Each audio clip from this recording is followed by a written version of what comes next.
In this video, we will look at what is a business combination and what is meant by control in business combination.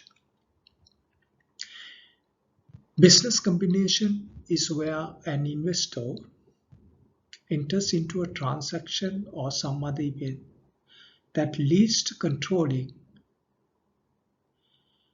a business because of acquisition. In this example, we have taken an investor who has invested 300 million in 3 businesses.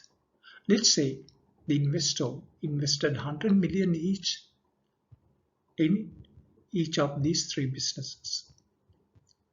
So 100 million in business 1 to acquire fair value of net assets of 100 million. And it's exactly that amount of the fair value of net assets that it acquired. In business 2, it invested to acquire a fair value of net assets of 90 million. The additional 10 million became goodwill on acquisition for the collection of assets that can't be individually identified, which are not shown on the balance sheet. Business 3 is where the investor invested 100 million for the business that's having a fair value of net assets of 110 million. So that 10 million became a gain on bargain purchase. Let's now look at what is control in a business combination. There are 3 guidelines and 3 indicators to look at. The 3 guidelines are whether the investor has power over an investee.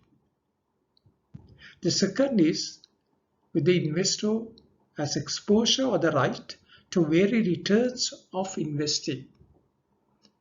Third is whether the investor has the ability to use the power. It's not only the power over investing, but should also have the ability to use the power.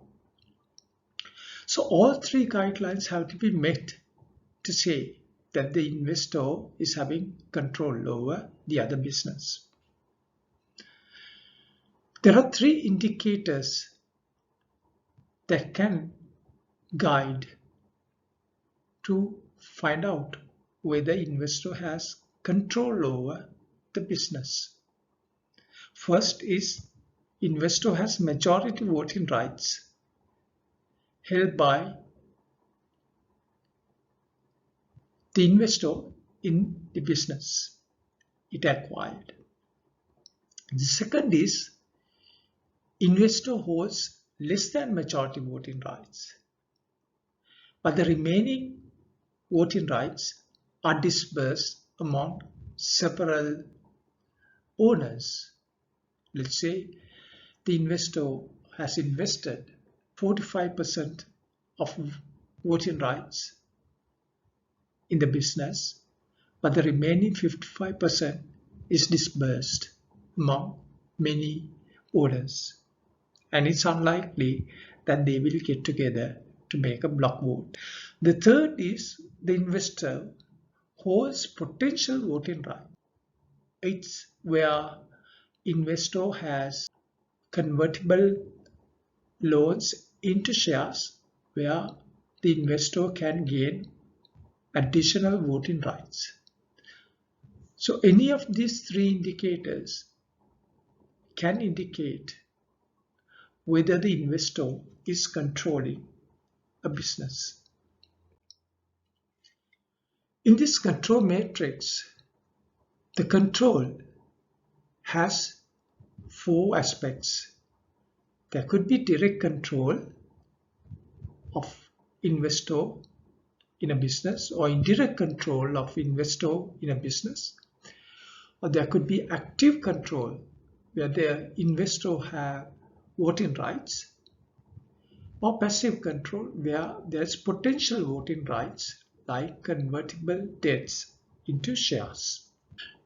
Direct control is where company A here is controlling company B with 100% voting rights.